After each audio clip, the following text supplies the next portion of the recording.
안녕하세요. 몇 달 전 이혼한 30대 여성입니다.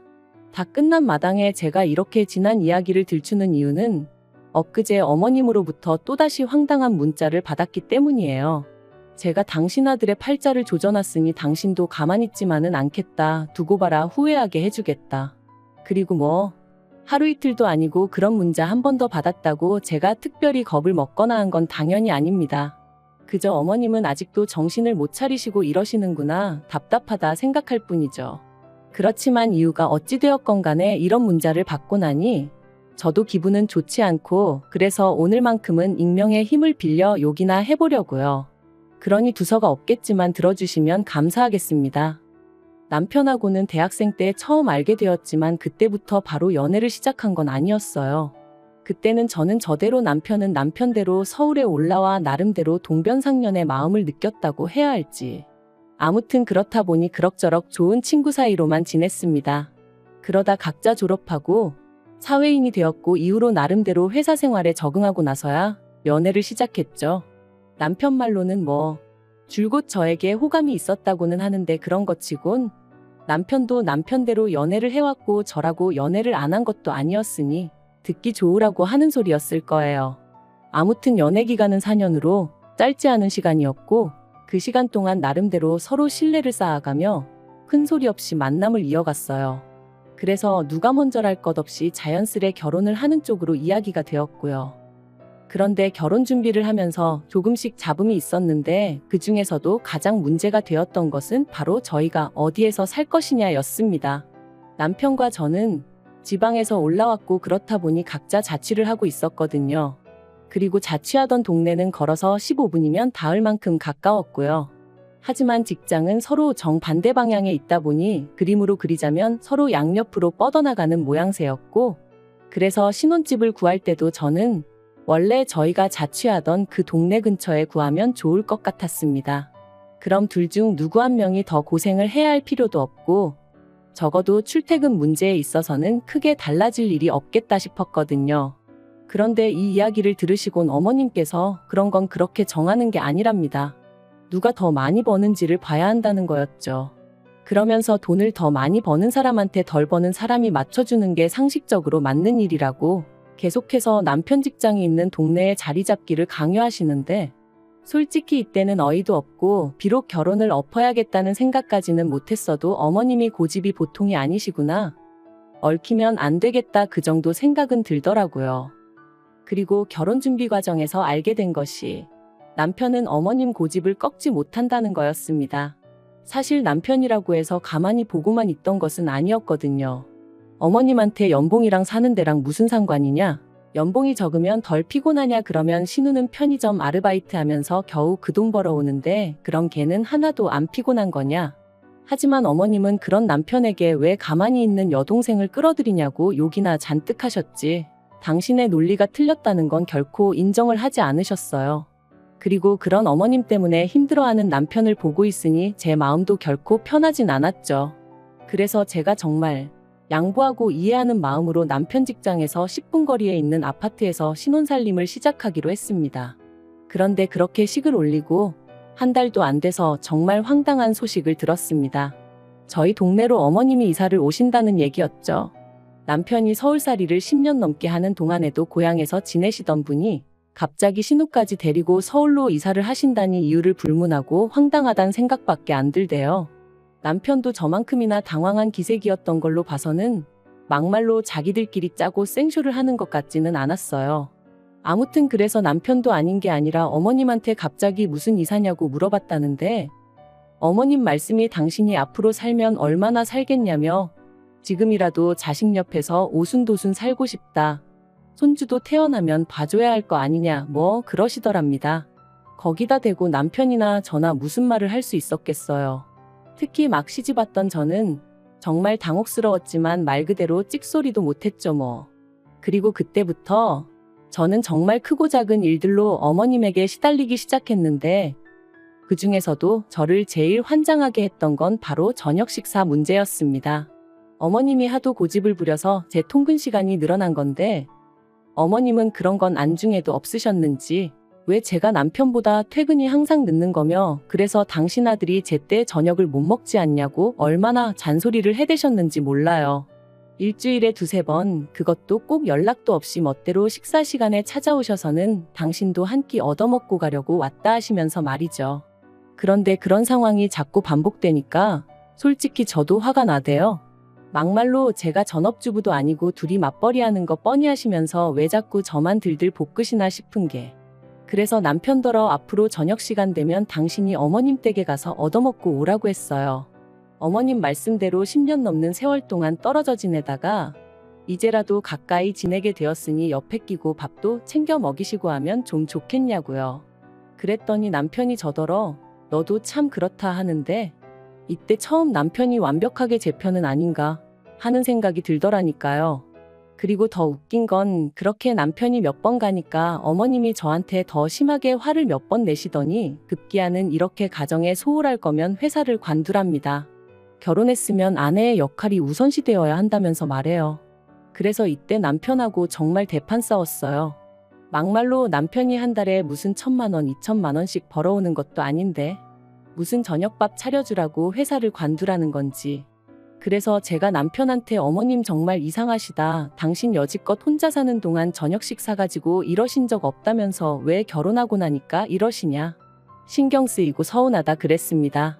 그랬더니 남편은 남편대로 아무리 그래도 그렇지 자기한테 어머님 뒷담화를 하냐면서 제 편은 안 들고 어머님만 감싸고 들었거든요. 그러니 안 싸울 수가 있었겠냔 말이죠. 그래도 이 싸움 덕분에 이후로 남편 저녁 식사 문제는 제 손을 떠났습니다. 저는 어차피 저녁은 샐러드 정도로 가볍게 먹는 사람이라서 남편하고 저녁을 같이 안 먹어도 크게 문제될 게 없었거든요. 그리고 이때만 하더라도 어머님이랑 남편이 좀 얄미운 게 전부였지 이혼까지 생각한 건 아니었어요. 이후로 1년 반 정도 별탈 없이 살았습니다. 남편도 저도 서로에게 작은 불만들이 있긴 했지만 부부 생활에 위협이 될 만큼 큰 건 아니었어요. 어느 다른 부부들과 별반 다르지 않았달까요. 그리고 그런 와중에 제가 이직을 하게 되었습니다. 다니던 회사보다 월급도 훨씬 많이 주고 직급도 높여준다는 곳으로 말이죠. 딱 한 가지 문제였던 건 지방에서 근무를 해야 한다는 거였는데 솔직히 지방이래봤자 당장 저희 사이에 아이가 있던 것도 아니었으니 까짓 거 필요하면 이사해야지라고 단순하게 생각한 게 사실이에요. 그런데 이 얘기를 들으신 어머님께서 어떻게 남편 직장이 서울인데 아내 직장이 지방이라고 그쪽으로 이사를 하냐 하시대요. 그래서 어머님이 저희 결혼할 때 연봉 높은 사람한테 맞춰주는 게 상식이라고 하시지 않으셨냐? 이제 제가 남편보다 연봉이 무려 2,500이나 높아졌다 그러면 당연히 저한테 맞춰줘야 하는 거 아니냐 했어요. 그런데 어머님이 그건 경우가 다르답니다. 어쨌든 저는 아내니까 아내가 남편에게 맞춰주는 게 맞는 거라나요? 황당했지만 솔직히 어머님이 이런 식으로 나오실 거라고 예상을 못한 건 아니었어요. 그래서 그냥 어이가 없어서 웃었습니다. 그리고는 그럼 뭐 어쩔 수 없지 않냐고 주말부부 해야겠다고 했더니 저더러 제정신이냐셨죠. 하지만 결국 상황은 제 말대로 흘러갔어요. 남편 또한 저를 따라 지방에 내려가는 건 내키지 않는다고 했고 그렇다고 제가 이직을 안 할 생각도 없었으니까요. 그리고 제가 먼저 말을 꺼내기도 전에 남편이 먼저 그럼 주말부부로 지내는 건 어떻냐고 묻길래 못 이기는 척 그러자 했죠. 솔직히 아예 걱정이 안 되었던 건 아니에요.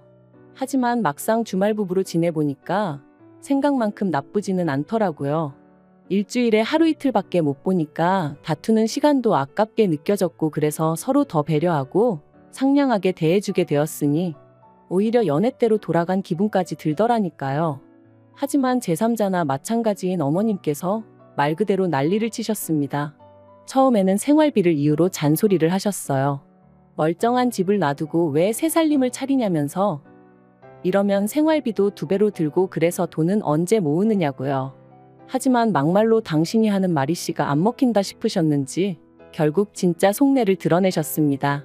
남자 혼자 일하고 살림하고 어떻게 그러고 사냐면서 저더러 요새는 KTX 니머니에서 다니는 열차도 많고 환승도 잘 되어 있다는데 조금만 부지런 떨고 왔다 갔다 하면 되는 걸 지 남편을 호랩이 만들었다고 타박을 하셨거든요. 하지만 어머님 말씀대로면 KTX로만 왕복 4시간이고 그걸 타러 왔다 갔다 하는 시간까지 더하면 하루에 거진 6시간을 통근에 써야 하는데 그게 정말 부지런 떤다고 될 일인가요? 그래서 제가 웃으면서 그러면 남편이 저랑 내려가서 지내면서 그렇게 출퇴근하면 되겠네요 했어요. 그랬더니 어머님도 할 말이 없으셨는지 또 얼마 지나지 않아서는 기껏 하신다는 말씀이 저러다 남편이 바람이라도 나면 어쩔 거냐입니다. 그리고 그때 가서 당신 아들 욕하면 당신이 가만히 있지 않을 거래요. 왜냐면 잘난 남편을 그렇게 방치해뒀으니 그런 일이 생기는 게 당연한 거라나요. 그래서 제가 어이가 없어서 가정교육 똑바로 받고 정신머리 똑바로 박힌 남자면 그런 일은 없을 거다 했어요.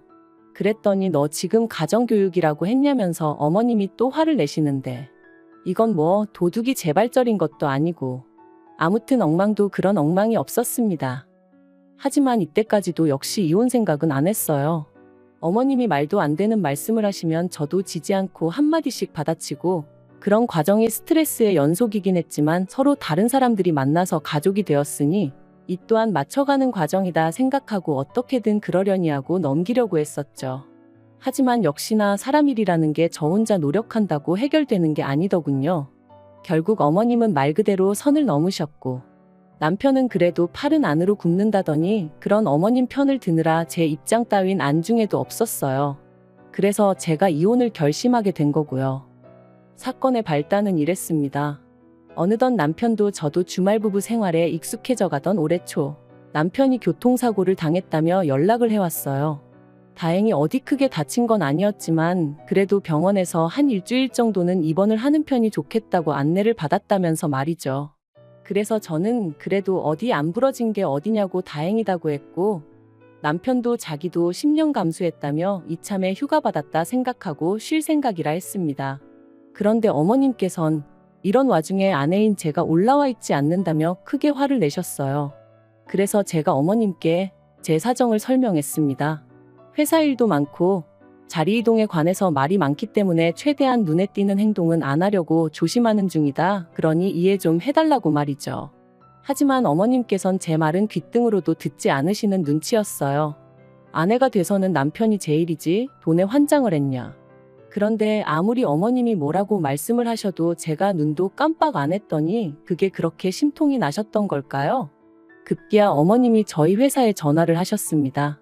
그리고는 전화 받은 직원에게 제 이름을 말하며 회사 생활은 어떻게 하는지 몰라도 아주 싸가지가 바가지다. 지 남편도 안중에도 없는 매정한 X이다. 사장한테 말해서 회사에서 잘라달라 그래야 지 본분에 충실해질 것 같다. 그런 말씀을 하셨다대요.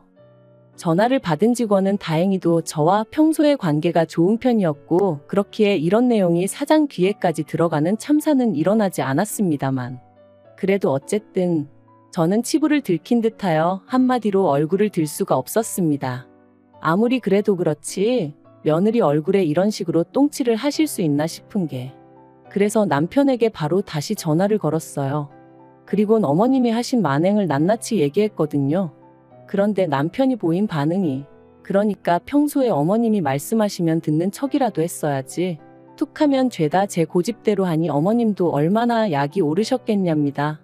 그러면서 이번만큼은 제가 실수한 거라고 단 며칠이라도 출퇴근이라도 여기서 했으면 어머님이 그렇게까지 화는 내지 않으셨을 거라는데 미쳤구나 싶대요. 그래서 진심이냐니까 진심이랍니다. 그리고는 자기가 죄인이래요. 자기 할 도리도 다 못하는 며느리를 보게 해서는 괜히 나이 드신 어머님 마음고생, 몸고생하게 만들었다면서 말이죠. 그리고 이때 저는 정말 망치로 머리를 세게 한 대 얻어맞은 기분이었습니다. 남편이 그동안 어머님을 그런 식으로 보고 있었다는 것도 저를 모자란 며느리감이라고 생각하고 있었다는 것도 전부 다 너무 충격적이었거든요. 그리고 이 대화를 계기로 결국 저는 이혼 이야기를 꺼냈습니다. 나는 그래도 열심히 한다고 했는데 당신이나 어머님은 매번 불만 불평뿐이고 이제 지겨워서 더는 못 들어주겠으니 당신이랑 어머님이 서로서로 손과 발이 되어 살면 되지 않겠냐. 불청객은 빠져주겠다 했죠. 그리고 남편은 이런 제 이야기를 듣고는 처음엔 말도 안 되네 어쩌네 해대더니 얼마 안가 그러자 하더군요. 어차피 주말 부부로 지내는 한 사이가 회복되긴 어려울 것 같다면서 말이에요. 그리고 저는 이게 남편이 꼭 저를 겁주는 것처럼 들렸어요. 이혼하기 싫으면 회사 때려쳐. 우리 엄마 말 좀 잘 들어 뭐 이런 식으로요. 그래서 더더욱 남편이 싫어졌고 이혼의 확신을 갖게 되었죠. 결혼 기간도 짧고 아이도 없어서 이혼을 결심하고 나니 나머지 일은 정말 빠르게 진행되었습니다. 집 정리하고 남편은 어머님하고 신우가 사는 집으로 들어갔고 저는 뭐 크게 달라진 건 없었네요. 아, 그런데 웃긴 건 이혼 이후로 걸핏하면 어머님한테 연락이 와요. 하루는 잘 생각해보라 구관이 명관이다 뭐 그런 말씀을 하시기도 하고 또 하루는 너 하나 때문에 내 아들 인생도 내 인생도 다 꼬였다. 전부 다 물어내라 그런 말씀도 하시고 솔직히 보고 있으면 웃겨요. 도대체 며느리란 존재를 뭐로 생각하셨던 걸까 싶어서 말이죠. 옆에 끼고 아무 때나 부려먹을 수 있는 하녀? 아니면 뭐 어머님 대신 어머님 아들 어르고 걷어먹일 유모? 뭐 그 정도로 생각하신 건 아니었는지.